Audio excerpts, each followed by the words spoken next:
আচ্ছা, সাইকেলে যদি ব্রেক না থাকে তাহলে কি কেউ সাইকেলটা জোরে চালাবে?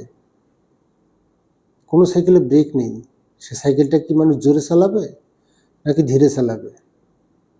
অবশ্যই ধীরে চালাবে।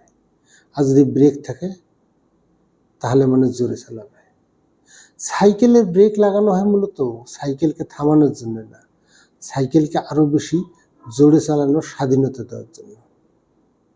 আমাদের জীবনে পিতামাতার গুরুত্বটা হচ্ছে অনেকটা সাইকেলের ব্রেকের মতো। আমরা হয়তো ভাবি আমাদের পিতামাতা আমাদের সাথে এরকম করতেছে, আমাদেরকে বাধা দিচ্ছে, আমাদেরকে আটকাচ্ছে, কোনো কিছু করতে দিচ্ছে না, আমরা স্বাধীনভাবে কোনো কিছু করতে পারতেছি না।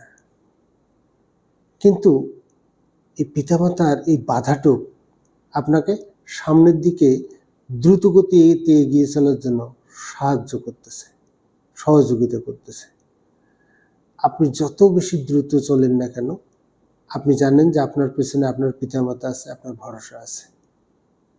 বাবা মার বাধা, বাবা মার নিষেধ, এগুলো খারাপ কিছু না, এগুলো আপনার লাইফের সুন্দর একটা ভবিষ্যৎ গঠনের জন্য খুব বেশি দরকার।